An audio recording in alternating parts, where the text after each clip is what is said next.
โอ้เด็กครับนะผู้เฒ่าผู้รักผู้เฒ่าผู้แก่เพิ่นก็มาหามไห้นี่มาเบิ่งเอาพี่น้องบางคนก็สอบถามทั้งมนต์บรรณามาว่าบ่เคยเห็นจักเถือเพิ่นว่าไปบ่พาไปเบิ่งแหน่เพิ่นว่าตอนนี้ก็พามาเบิ่งแล้วพี่น้องนี่มนต์บรรณาก็บ้านอยู่ใกล้ๆแต่ว่าบ่ได้เคยมานี่ก็เป็นครั้งตะบิดที่ได้มาเห็นเนาะเริ่มแล้วพี่น้องงานบุญบ้านน้ำพุเมืองไซผู้ทองแขวงสวรรณเขตอันนี้เป็นประเพณีงานบุญแห่ไห้พี่น้องตอนนี้เพิ่นกำลังเริ่มหรือว่ากาเกียมเนาะเพื่อจะเข้าไปแห่ไห้เนาะประเพณีของทางสปปลาวเฮาเนาะก็สิเป็นประมาณแบบนี้เนาะพี่น้องเนาะนี่เพิ่นกำลังกาเกียมเนาะกองตุ่มกองหยังเนาะพี่น้องเห็นกะกดไลค์กดแชร์หรือว่ากดติดตามทั้งช่องมนต์บรรณานำเด้อพี่น้องเด้อนี่เริ่มแล้วพี่น้องเริ่มแล้วอยู่ที่สปปลาวเนาะเพราะว่าเพิ่นกะจะกาเกียมไปแห่ไห้หรือว่าไปเอาไห้เข้าบ้านเนาะงานประจำปีการแห่ไห้เนาะนี่เพิ่นกำลังเต้าโฮมกันเนาะแล้วก็มียูทูบเบอร์มานำเนาะ ยูทูบเบอร์ต่างๆเนาะเราก็จะได้ให้พี่น้องเบิ่งบรรยากาศนำกันเนาะพี่น้องเนาะนี่เบิ่งบรรยากาศนำกันตอนนี้ก็อยู่ที่กลางบ้านเนาะอยู่ที่กลางบ้านอันนี้พี่น้องชาวบ้านน้ำพุเฮาเนาะ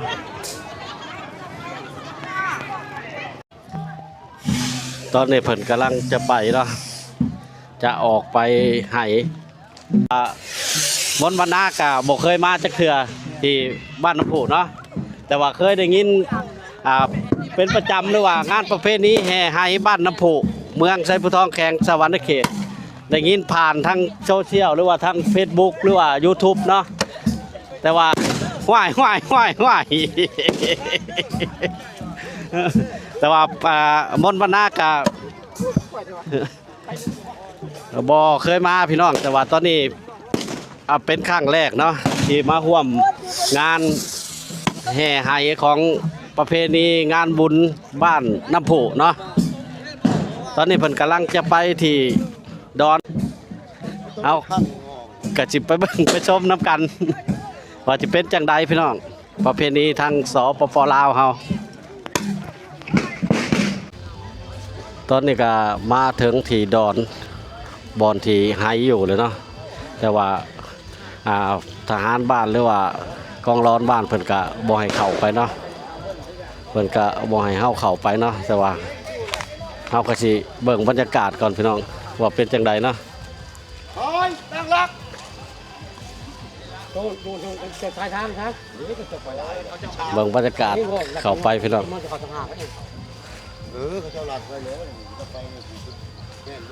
เฮาก็อยากเห็นอยากฮู้เนาะเพราะว่าเฮาบ่เคยเห็นจักเทื่อเนาะ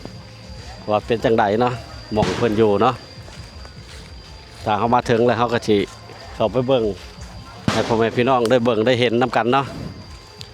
ไปเข้าไปเบิ่งไปชมกันเลยพี่น้องไปพร้อมกันนี่แหละไปพร้อมมนต์บรรณาเลยแหละพี่น้องนี่เป็นบรรยากาศที่ดงเนาะดงกระดงใหญ่เลยพี่น้องนี่ดงนี่ดงนี่เพิ่นเอิ้นว่าดงหัวผู้เนาะนี่เป็นบรรยากาศอยู่นี่เนาะไปมองไหนบ่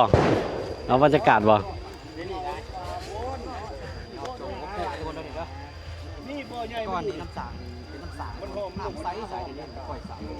อ๋ออันนี้น้ำสางตะกี้เป็นน้ำสางเนาะน้ำสางใสดีเลยตะกี้โอ้อันนี้เป็นดงพ่อปู่เนาะบอนที่หายเพิ่นอยู่เนาะบ่อนน้ำคำไหลหลวงพี่น้องนี่บ่อนชุ่มเย็นเป็นต้นไม้ยังอุดมสมบูรณ์อยู่นี่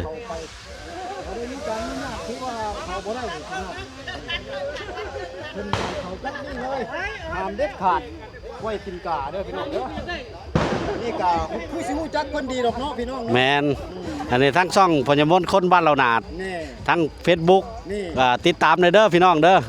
แล้วก็ทั้งช่อง YouTube มนต์บ้านนาเนาะมื้อนี้ก็มาเป็นครั้งแรกที่ได้มา ครั้งแรก มาเป็นครั้งทบิดเนาะถ้าเป็นภาษาบ้านเฮาก็ได้เพราะว่าเฮาก็บ่เคยเห็นจักเทื่อเนาะก็อยากมาเบิ่งเนาะว่าเป็นจังไดเนาะประเพณีแห่ไหบุญแห่ไหทั้งบ้านน้ำพุเฮาเนาะอันนี้ก็เข้ามาที่ดงแล้วพี่น้องนี่เขาเพิ่นที่เอิ้นว่าดงหัวผุเนาะที่เข้าไปมองไหเฮาก็ไปรุ่นไปนํกันไปเบิ่งไปนํกันพี่น้องว่า สิเป็นจังไดเนาะมนต์วันนาก็บ่เคยมาพี่น้องโอ้ไกลเติบได้นี่เนาะประมาณ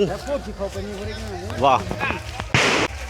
เฮาเข้าไปนี่จากบ้านมานี่ประมาณจักเมตรจักกิโล มันกิโลกว่าๆ อ๋อกิโลกว่าๆเนาะป้าเถอะก็มาเป็นข้างตำอิดได้นี่โอ้ตบทักดีเนาะชุ่มเย็นดีเนาะชุ่มเย็นดีเขตเมืองไทยพุทองเขามีแต่นี่แหละว่าป่าชุ่มเย็นไปเบิ่งไปรุ่นน้ำกันว่าจะเป็นจังใดพี่น้อง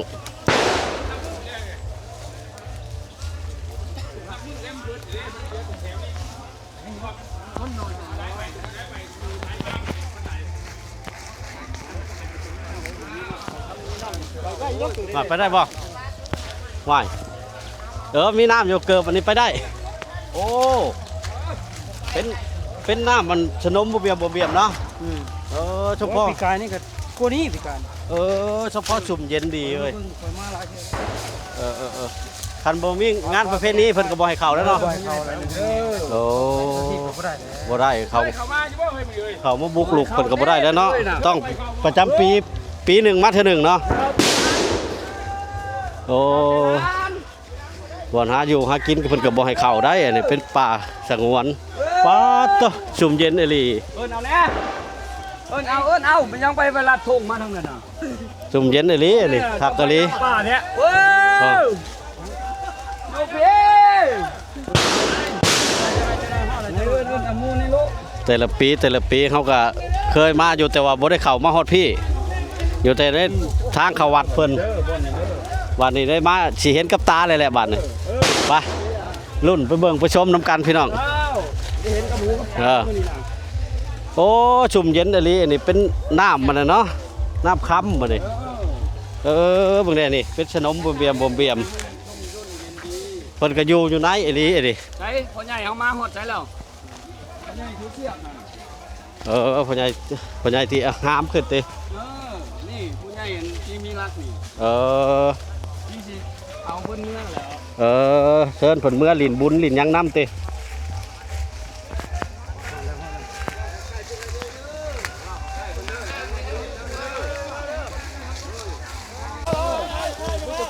มอยใกล้เด้ออันนี้ก็มาเป็นครั้งแรกเลยว่าครั้งตำบิดบ้านใกล้ๆนี่ก็บ่เคยมาได้พี่น้องชาวบ้านน้ำพุเฮาไปสิไปชังโอ้ยก็เพิ่มบ่ได้อยากไปเบิ่ง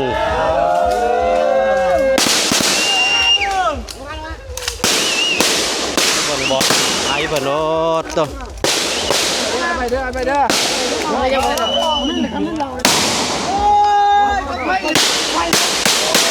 ต่อพี่น้องนี่มาเป็นครั้งแรกก็ต่อคักคึกคืน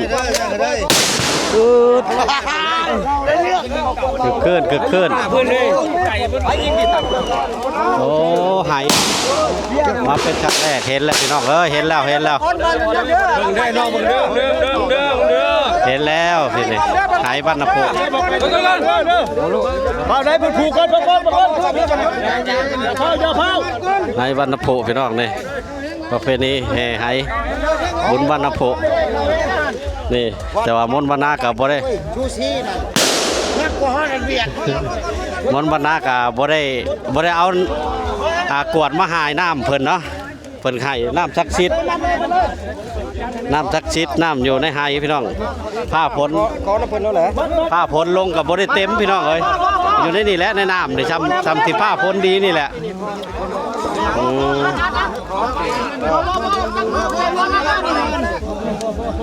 เอาไปยังคนเอาขึ้นแล้ว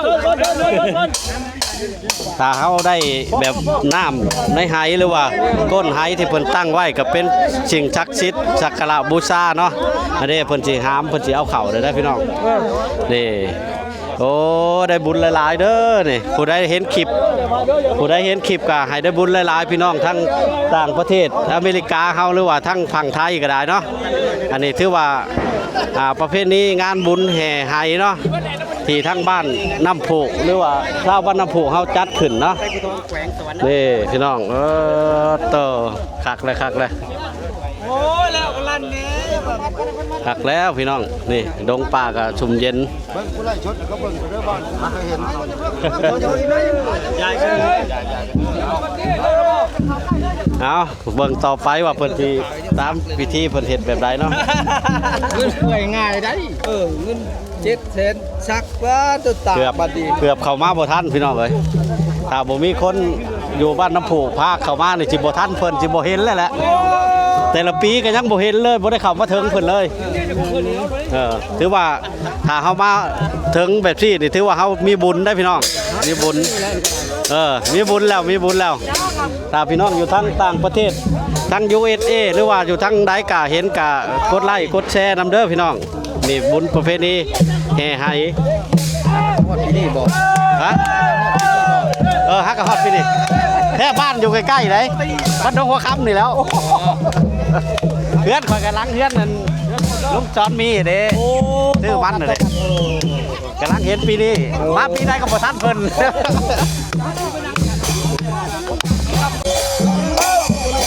อันนี้วิธีเพิ่นผูกหรือว่ามัดไหพี่น้องเลยเพิ่นจะเอาไหเข่าไปแห่เนาะตอนนี้ก็เป็นเวลา9:30พี่น้อง9:30โอ้เด็กพี่น้องนะผู้เฒ่าผู้รักผู้เฒ่าผู้แก่เพิ่นก็มาหามไหนี่มาเบิ่งเอาพี่น้องบางคนก็สอบถามทั้งมนต์บรรณามาว่าบ่เคยเห็นจักเทื่อเพิ่นว่าไปบุพาไปเบิ่งแหน่เพิ่นว่าตอนนี้ก็พามาเบิ่งแล้วพี่น้องนี่มนต์บรรณาก็บ้านอยู่ใกล้ๆแต่ว่าบ่ได้เคยมานี่ก็เป็นข้างตะบิดที่ได้มาเห็นเนาะ เพิ่งต่อเด้อพยายามพี่เพิ่งต่อได้ แม่นบ่ จะเก่าแม่ได้ โอ้ดงอยู่ที่ใด แม่น เพิ่นอยู่ได้นี่เนาะ อันนั้นพิดทางมีเพิ่งมีต่อเด้อ แม่นบ่สุ่มเย็นเนาะโอ้อุดมสมบูรณ์สุ่มเย็นอยู่นี่ พูดทายไปทางน้ำพูด เอาบรรยากาศกันเด้วิธีเพิ่นปลูกเนาะเฮาก็เบิ่งก่อนปลูกไหหรือว่าเพิ่นสิเฮ็ดพิธีหามเวลาที่เพิ่นปลูกก็เป็นเชือกปอเนาะเชือกปอที่เชือกโบราณนั่นแหละแล้วก็เป็นไม้คำหามเนาะไม้คำหามก็เป็นไม้คำพันหรือว่าไม้ตำหูเขานี่แหละนี่แล้วก็มีคันเนาะอันเชิญเพิ่นเข้าไปที่วัดเนาะไปลินบุญเนาะถ้ามีโอกาสก็ถ้าเพิ่นมาส่งมายังก็สิตามมาถ่ายคลิปให้เบิ่งอีกคลิปหนึ่งเนาะคลิปต่อไปเนาะ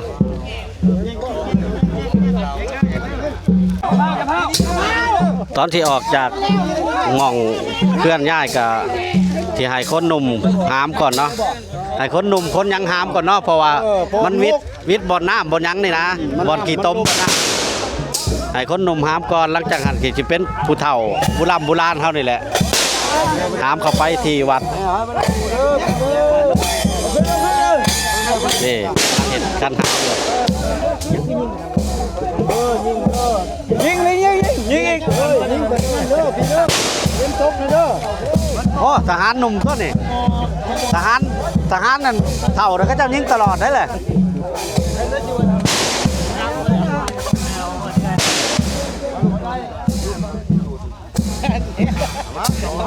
ห้อยก็จะเอาแล้วยันว่าทหารนั่นกองห้อยกันทหารมีค่ายใช่ไหมเอากันบนยิงหลายมันกัน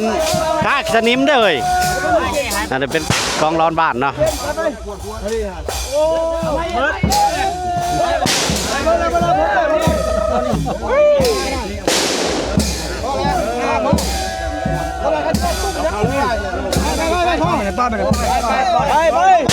เสียงคึกคักอ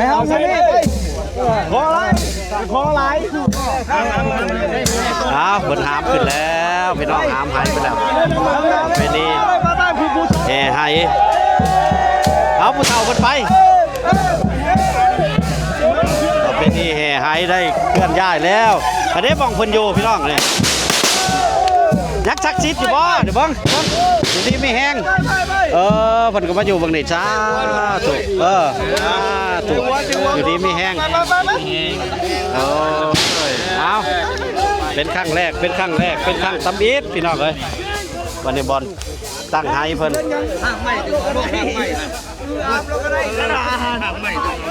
หักไม่ดึงเอาไปใจทงใจไทยไปหาเงินหาคำโว้ย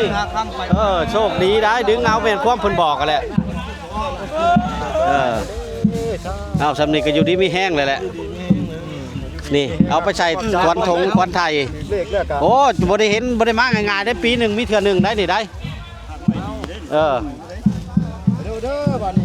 ไปวันนี้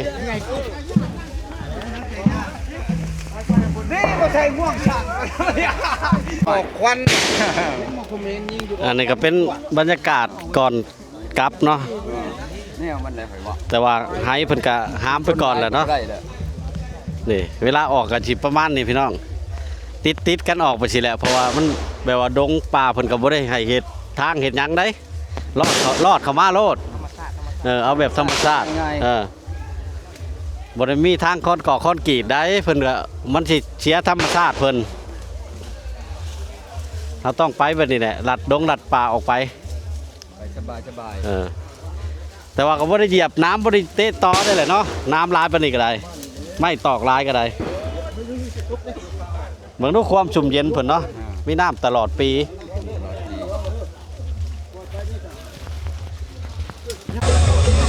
หลังจากออกมาแต่บ่อนไฮเนาะออกมาบ่อนไฮบางคนก็สิบ่ได้เข้าไปก็สิมาล่อถ่าอยู่นี่เนาะผู้มาสวยเนาะคืออย่างมดมันน้ำมื้อนี้ก็เข้าไปข้างในให้พี่น้องได้เบิ่งได้ชมได้เห็นเนาะเข้าไปแล้วแต่ว่าเวลาเขาออกมาเป็นสิเพิ่นก็สิหรือว่ามาแห่เนาะมาแห่ไฮเนาะนี่บรรยากาศพี่น้องชาววันนโพเฮา